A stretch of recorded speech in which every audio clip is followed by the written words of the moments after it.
Hey, ¿qué tal amigos? ¿Cómo están? Aquí les habla Fusco TV y espero que hayan tenido un increíble día, ya que hoy les voy a contar una de las historias más importantes y más impactantes de la historia de Chile. Sí, estamos hablando del caso del Chacal de Nahuel Toro.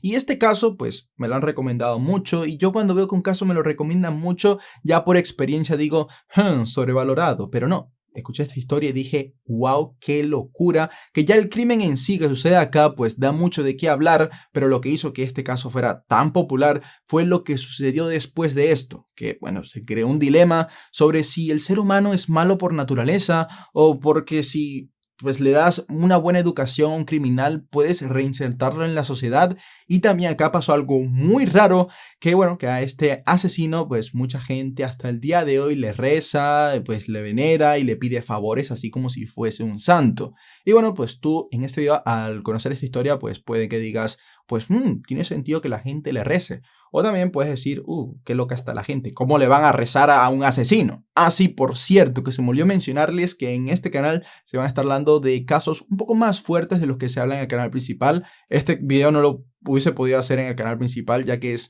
algo fuerte y bueno, pues en el otro canal sí me molesta bastante porque mucha gente, no sé, dice, hey Fusco, deberías subir videos gratis. Ven, en el otro canal le pago a alguien para que edite los videos y llevan muchos trabajos, por eso duele cuando te lo desmonetizan y ya saben que YouTube pues a los videos pues no solamente te los desmonetiza, sino que cuando te los desmonetiza pues no se lo enseña al público nuevo, así que ni siquiera ganas suscriptores.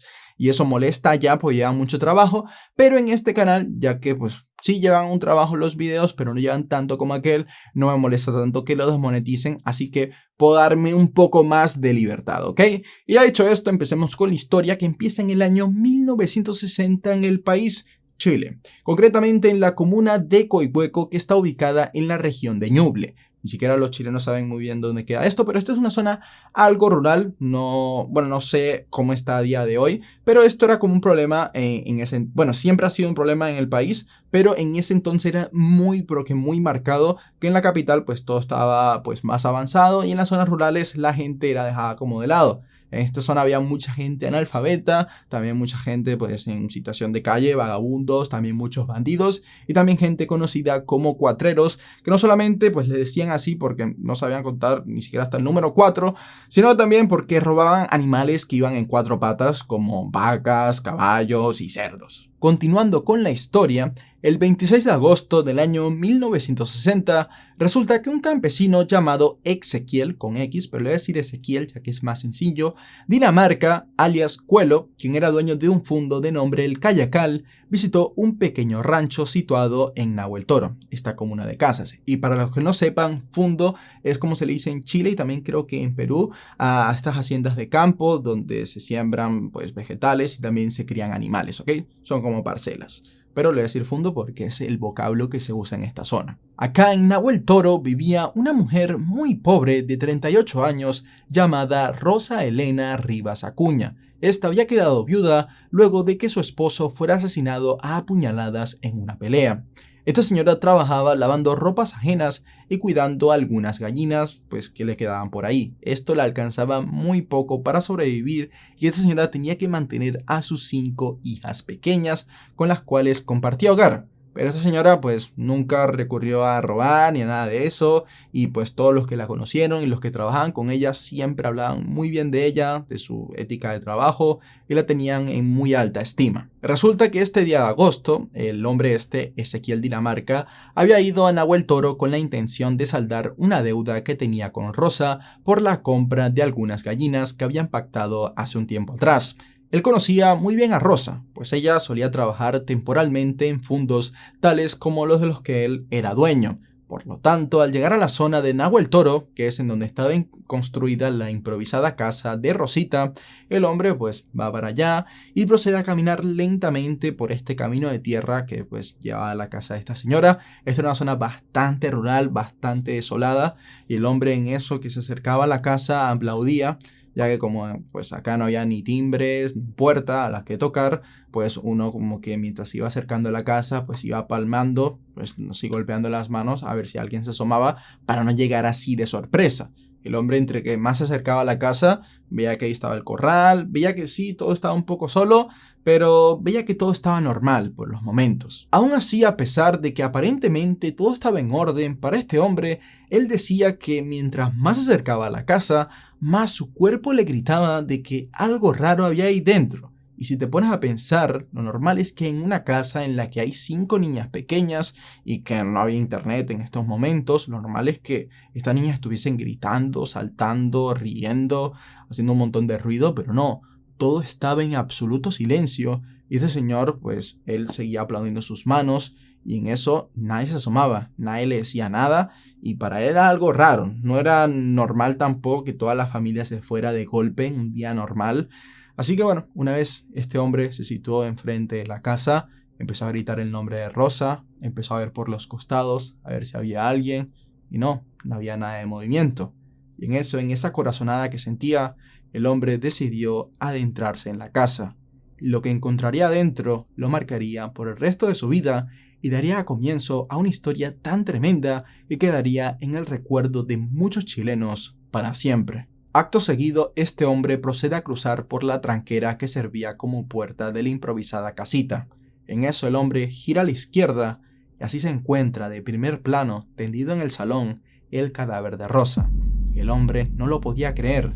La mujer se encontraba con una gran herida por arma blanca en el cuello y tenía una mirada hacia el infinito que daba una pizca del inimaginable horror que había presenciado antes de perder la vida. Luego de encontrarse con el cuerpo de Rosa, esa sensación siniestra y tétrica de que había algo más acá no se le había quitado al hombre. Él sabía que esto no era lo más fuerte que iba a encontrarse acá, así que él siguió revisando el hogar y en eso no le costaría mucho encontrarse con los cuerpos de 4 de las hijas pequeñas de la mujer.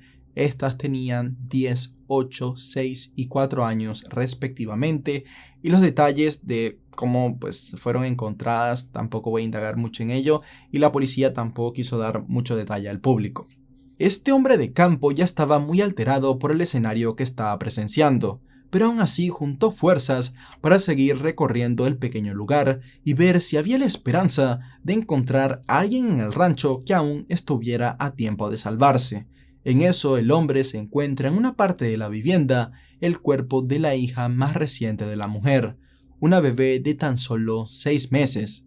Esta aparentemente tenía las piernas fracturadas por una roca que se encontró en el lugar, pero la infante no perdió la vida de la misma manera que las demás, ya que todo indicaba que había dejado de respirar por haber sido dejada ahí herida durante días sin asistencia ni cuidados. Acto seguido, el hombre procedió a salir de la casa para tomar un respiro y así recuperar la compostura luego de haber sido testigo de una tan macabra escena del crimen. Luego, este salió montado en su caballo en dirección al pueblo más cercano y aquí enseguida dio aviso de lo que había visto a las fuerzas de carabineros, que es como se le llama a la policía en Chile. Mientras la noticia llegaba a los diarios locales, todo el cuerpo de policía del lugar comenzó a buscar a algún posible sospechoso del terrible hecho y enseguida se encontraron con vecinos que estaban dispuestos a dar su testimonio y contar lo que sabían de la mujer y sus hijas. Estos vecinos le contaron a la policía que Rosa, luego de la muerte de su esposo, se había mudado a su casa actual junto a un hombre de una apariencia bastante peculiar, del cual solamente sabían que se llamaba Jorge y que tenía una fama muy mala por esta zona por ser un ladrón y un alcohólico. Y bueno, no voy a hacer esto más largo, este hombre sería quien más adelante sería conocido como el Chacal de Nahuel Toro. Así que ahora, en vez de solamente decir por qué hizo todo esto, mejor para comprender todo, vamos a adentrarnos en la vida de esta persona que por los momentos parecía haberse esfumado en el aire. Jorge del Carmen Valenzuela Torres nació un 3 de agosto de 1938 en un pequeño pueblo llamado Cachapoal, en donde vivió sus primeros 20 años de edad. Quienes lo conocieron decían que él era un hombre de hombros anchos, con una apariencia salvaje y con una mirada muy dura, que parecía de un tiempo atrás, pese a que ya estamos aquí en 1960, pero este hombre parecía totalmente un cavernícola y por las fotos que hay no se ve, o sea, no se ve así, se ve normal, pero es porque las fotos que hay de él pasan después de lo sucedido y pues él tiene una imagen cuidada por motivos obvios que no vamos a adentrar, pero ya vas a ver por qué. El padre de este hombre, había fallecido cuando él tenía apenas 6 años de edad, y a raíz de esto su madre, llamada Malvina Torres Mella, y él se habían mudado con un hermanastro suyo que se llamaba Ramón Valenzuela. Se dice que entre los tres solo compartían el analfabetismo, el estilo de vida salvaje y el gusto por la bebida. En esta casa, lamentablemente, Jorge recibió múltiples abusos y negligencias por parte de su madre y su hermano. Se dice que a la temprana edad de 9 años, cansado de las golpizas que recibía diariamente por parte de la poca familia que tenía, Jorge huyó de esta casa para más nunca volver. Hasta los 21 años, Jorge Valenzuela trabajó en distintos campos alrededor del pueblo de Cachapoal, haciendo el trabajo de gañán, que quiere decir una persona que trabaja para otra en un terreno. O sea, el terreno no es de ella y trabaja ahí. También estas personas son llamadas peones de campos y él se gastaba el poco dinero que ganaba en alcohol, mayormente vino, el cual le encantaba, y con esto realizaba por supuesto su actividad favorita, la cual era beber hasta no poder más y morirse del sueño. Y antes de recibir el apodo que da nombre a este caso, Jorge era conocido en las localidades más pobres y marginales de la región de Ñuble como el Campana o el Canaca. Este hombre tenía mala fama en el lugar, ya que solía infringir la ley cometiendo pequeños robos y hurtos. De esta manera, el 12 de julio de 1960, Jorge Valenzuela se apareció en el fundo Las Encinas pidiendo trabajo, ya que este lugar se encontraba en medio del camino y él necesitaba dinero para poder continuar y pagarse el alimento, pero pese a que tenía muchas ganas de trabajar, su petición de trabajo fue negada. Sin embargo, de camino a la salida y mientras deambulaba por los establos del lugar, Jorge pudo conocer y entablar una conversación con Rosa Rivas Acuña, esta mujer de 38 años que vivía para en ese momento en una precaria casa improvisada en los alrededores de este campo en el que trabajaba junto a sus 5 hijas.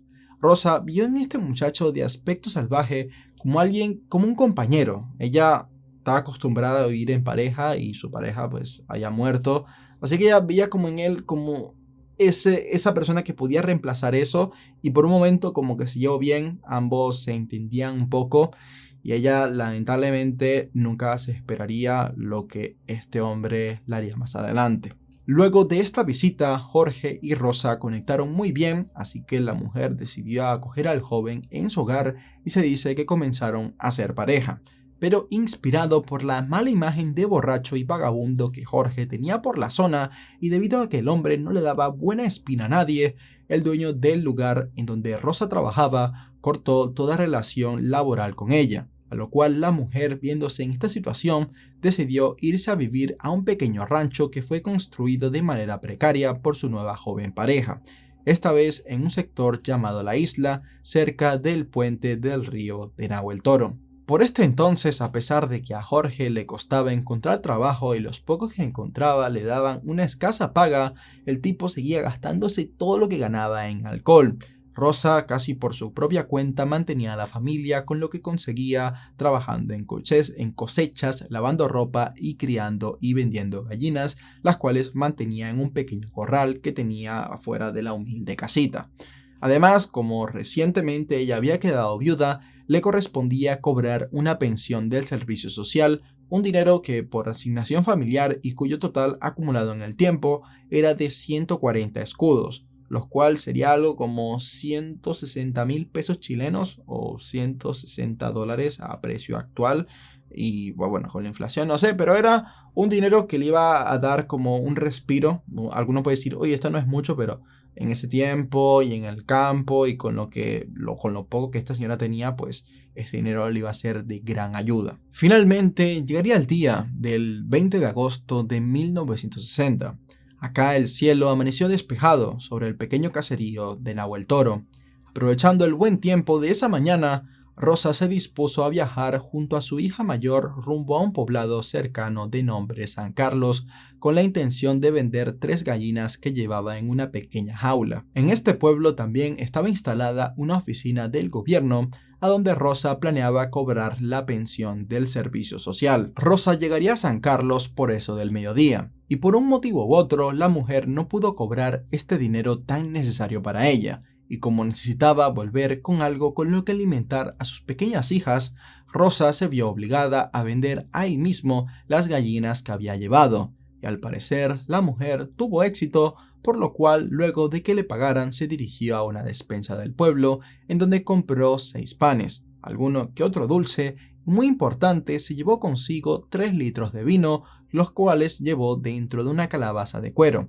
Esto estaba destinado para sanar y saciar la sed de alcohol que tanto tenía Jorge Valenzuela. Había pasado apenas 1 hora después de que la mujer llegara a su hogar, y aún así la calabaza en la que había traído los 3 litros de vino se hallaba casi vacía por completo, y el causante de esto había sido Jorge Valenzuela, el cual dormía profundamente por la borrachera en un colchón de paja que había en el salón. Horas después, llegando el anochecer, este hombre salvaje despertó y con ganas de seguir tomando, por lo cual le exigió a Rosa que le trajera más vino.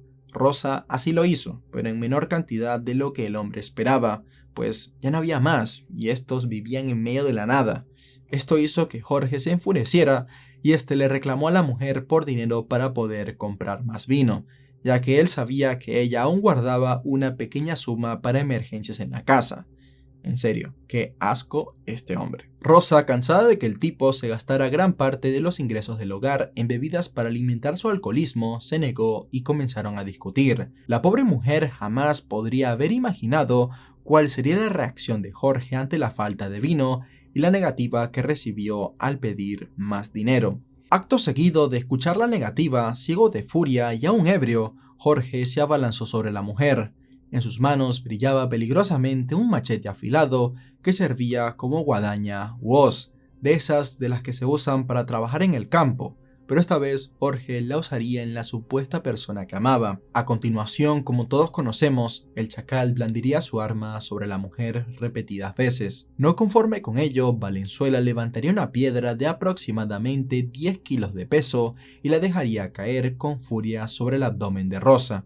Otra piedra de similar tamaño siguió a la primera, pero el asesino aún no había terminado acá, ya que mientras éste lentamente se alejaba del cuerpo de su víctima, se dio cuenta de que aún existían testigos, y si él quería salirse con la suya como siempre lo hacía, no podía dejar a nadie con vida. Jorge, con su arma aún en mano, corría al lugar en el que jugaban las niñas, y esta misma arma la blandiría una y otra vez sobre los cuerpos indefensos, hiriendo gravemente y luego acabando con estas vidas inocentes. Una de las últimas en ser atacada por el chacal fue la hija mayor de Rosa, llamada Alicia, la cual logró correr un poco porque era la que más conciencia tenía de lo que estaba sucediendo. Arrodillada, la niña suplicó por su vida, y esta aún continuaba de rodillas cuando la guadaña empuñada por Jorge terminó por su vida. La sangre salpicaba la ropa del chacal. Este volvió a la casa y del canasto extrajo su botín, el cual eran unos míseros 6.500 pesos chilenos, y este sería el precio de uno de los crímenes más horribles de la historia del país. Así fue que el 20 de agosto de 1960, Jorge Valenzuela acabaría con la vida de 6 personas inocentes en el transcurso de 1 hora y de la peor manera posible.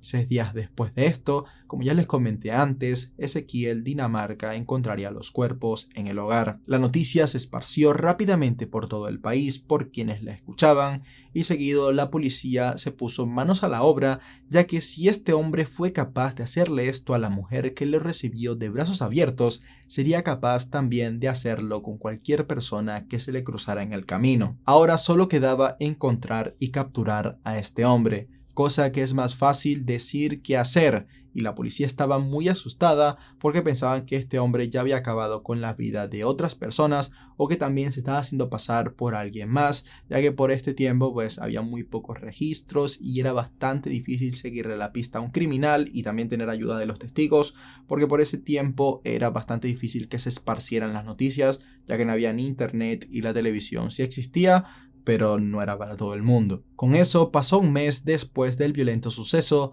y Jorge, aún desaparecido, continuaba como el único sospechoso del crimen. En los alrededores toda la fuerza de policía lo buscaba y la situación continuó así hasta que un día un campesino llamado Jara y su cuñado Alfredo creyeron reconocer a Jorge tratando de pasar inadvertido entre otros clientes en un humilde bar llamado Los Tres Mosqueteros. Hablando entre ellos, estos hombres empezaron a planear cómo podían retener al chacal hasta que llegara la policía. Así que estos empezaron a pensar de que, oye, este hombre puede tener un cuchillo, así que mejor vamos a hacer esto de enviarle unos tragos para que pierda sus sentidos y una vez así lo vamos a retener. Y así fue. El chacal, una vez se encontraba ebrio, Jara, uno de estos hombres, tomó su chaqueta y lo tomó por el cuello para así retenerlo con sus amigos y así llegó la policía al lugar y por fin habían detenido al chacal de Nahuel Toro. De esta manera, Jorge fue llevado rápidamente hacia la comisaría local para poder ser interrogado en cuanto se le pasara la borrachera y posteriormente lo trasladaron a una localidad cercana en donde un juez habría de revisar este caso, el cual ya estaba en boca de todos. Este caso lo recibió el juez del crimen de la localidad de nombre Chillán, Gabriel Poblete, y este, después de leer los comentarios de la policía y los resultados de las investigaciones, realizó un juicio intenso en el que, al no aguantar la presión, Jorge Valenzuela confesó ser el autor del crimen. De esta manera, el juez le dictó a este hombre, el que a partir de este punto sería conocido como el Chacal de Nahuel Toro, una sentencia de 30 años y 7 días en prisión. Normalmente mis videos acaban una vez dada la sentencia, pero este caso se convertiría en algo tan polémico e icónico por lo que sucedería a continuación. Luego de esta condena, el caso se había convertido en la noticia más popular del momento, y tanto los diarios de la época como la opinión popular consideraron que la pena había sido muy poca en relación al crimen cometido. Esta serie de quejas llegaron hasta la Corte de Apelaciones de Chillán, y yo al ver esto me di cuenta que hace un rato dije mal el nombre del juez. El juez no se llama Chillán, Chillán es la localidad donde está sucediendo todo esto. Es que hay tantos nombres raros de sitio que no conozco que me confundo. El juez se llama Gabriel Poblete. Y bueno, acá en esta zona de Chillán se empezó a investigar el caso, ya que muchos empezaron a decir como que era muy raro que pues esta sentencia de 30 años con 7 días por un crimen tan atroz como el que cometió Jorge. Pero, pues, a la vez que sucedía toda esta investigación en esta zona de justicia, el Chacal estaba siendo educado en la cárcel donde pasó 30 meses. Y el cambio que daría una vez de cuando ingresó a cómo salió, dejaría a muchos boquiabiertos. En este tiempo, Jorge aprendió a leer y a escribir, además que se interesó por el oficio de construir guitarras. El hombre también se convirtió al catolicismo e incluso comulgaba, y al cabo de 2 años se decía que en él ya no quedaba nada del chacal que había cometido los crímenes por los que se le acusaba. A pesar del buen comportamiento que Jorge mantenía en la cárcel, la Corte Suprema procedió a invalidar su primera sentencia y procedieron a dictaminar su veredicto final. Esta se convertiría en la noticia principal de los medios y la portada de todos los periódicos. Y esta decía que Jorge Valenzuela, el asesino de estas 6 personas, ahora era condenado a muerte. Mientras esto sucedía, el Chacal estaba invadido en lágrimas. Él y sus amigos no lo podían creer, porque sí, durante estos 30 meses él había conocido a bastantes personas y una de esas era Eloy Parra, el cual era el sacerdote que lo había ayudado a acercarse a Dios, y él decía que Dios ya había perdonado a Jorge. Así que este hombre, con esto mismo que le acabo de decir, le envió una carta al presidente de ese momento, el cual era Jorge Alessandri, pidiéndole un indulto presidencial. Es decir, que se le exonerara los cargos, no sé si los cargos o la sentencia, creo que eso tiene otro nombre, pero bueno, querían que le quitaran esta sentencia al Chacal. Pero pese a que el Chacal diría en este momento una frase muy icónica, la cual sería: jamás había recibido educación de Naiden. O sea, él dijo esto como excusándose de que pues como nunca había recibido educación, pues que merecía como una segunda oportunidad, ya que ahora era como que había empezado a vivir, porque ahora sí lo había empezado a tratar como persona y pues que él hizo esos actos por la infancia que había tenido. Pero toda esta llorería no le importó para nada al presidente y su perdón fue negado. Fue así que tras casi 2 años y 7 meses de estar preso en la cárcel de Chillán, el 30 de abril de 1963, 2 oficiales fueron a buscar a Jorge a su celda, en la cual le dijeron que el momento había llegado, que ese era el día en que se iba a llevar a cabo su condena a pena de muerte por fusilamiento. Una nota: el fusilamiento en esta época en Chile consistía en que 8 oficiales o carabineros apuntaban al condenado a muerte y una vez dada la señal le disparaban hasta acabar con su vida. Y asimismo, ese 30 de abril, Jorge Valenzuela, de 24 años, con los ojos vendados y esposado de manos, fue llevado a la silla de ejecución. Seguido se le puso un disco rojo en su pecho que cumplía la función de indicarle a los oficiales dónde tenían que disparar. Acto seguido, tras las palabras de un sacerdote, a las 7:21 am, los uniformados en la sala que tanto miedo inspiraban procedieron a dispararle al chacal hasta acabar con su vida. Y a partir de este acto que impone tanto respeto, mucha gente empezó a decir que el chacal ya no era un victimario, sino que era una víctima, que siempre fue una víctima, que fue una víctima de la sociedad, ya que el hombre nunca recibió estudios, nunca recibió amor. Yo no estoy diciendo esto, eso lo decía la gente, ¿ok? Estoy informando nada más, que no confundan las cosas, ¿ok? Que tengo que hacer esto siempre.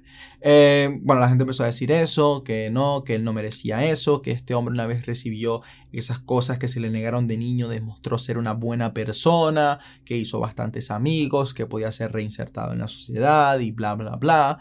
Y por eso pues se vio a él como la figura de pobrecito, y como a la gente como romantiza mucho esas cosas, ya saben, en esta parte del mundo pues se creó un dilema algo grande, el cual pues ya saben que la gente siempre se olvida de las cosas. Esta cosa como que bajó mucho, o sea, bajó como ese sentimiento, la gente se olvidó del caso, pero luego 6 años después un hombre llamado Miguel Litín escribió y dirigió una película bastante icónica en la historia de Chile llamada El Chacal de Nahuel Toro, y en esta película fue algo neutral y se creó bastante énfasis en la zona en la parte del juicio y la parte final del chacal, así que por eso la gente volvió a romantizar eso y volvió a conectar, y mucha gente se empezó a preguntar de oye, merecemos una segunda oportunidad y tal. Y oye, yo te digo algo, man. Yo ahora aquí voy a dar mi opinión, o sea, hacerle eso a unos niños es que es que, no sé, man, es que, perdón a eso, esta gente que siempre dice esas cosas, yo no le deseo el mal a nadie, pero es que, oye, si le hacen eso a un familiar tuyo, me gustaría que a esa gente, ¿no? Me gustaría ver si opinan igual, ¿ok? Hay gente que sí, pero mucha de esa gente que dice, pues al final no. ¿Ok?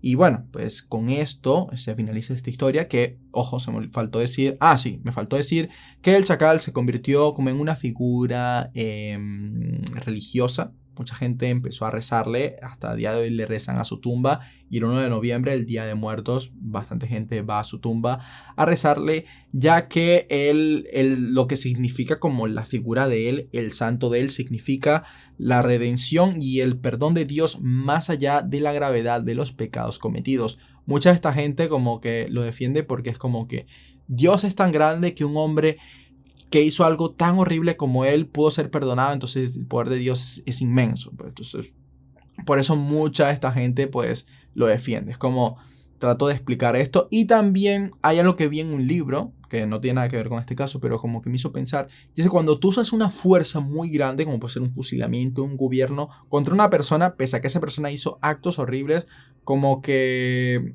la gente dice, oye, pobrecito, porque fue una fuerza muy grande. Pero si hubiese sido alguien que lo hubiese matado en la cárcel, seguramente nadie hubiese dicho nada, ¿ok? Pero como fue el gobierno y fue una figura muy grande, pues, o sea, fue como algo demasiado grande que le hizo algo a un cuerpo pequeño, que fue a él, pues la gente empezó a romantizarlo. Y bueno, todos romantizamos todo, pero que también romanticen este video dándole me gusta y suscribirse, porque ha terminado, ¿ok? Espero verles en la siguiente semana o siguientes días. Voy a tratar de ser más constante acá. Poco a poco me adapto. Me cuesta aquí hablar sin guión. Bueno, aunque ya saben que leí sin guión, varía un poco. Coméntenme cualquier cosa. Ya saben que aquí, como son menos comentarios, puedo leer más lo que me ponen. Y ya dicho esto, nos vemos en la próxima. Bye bye.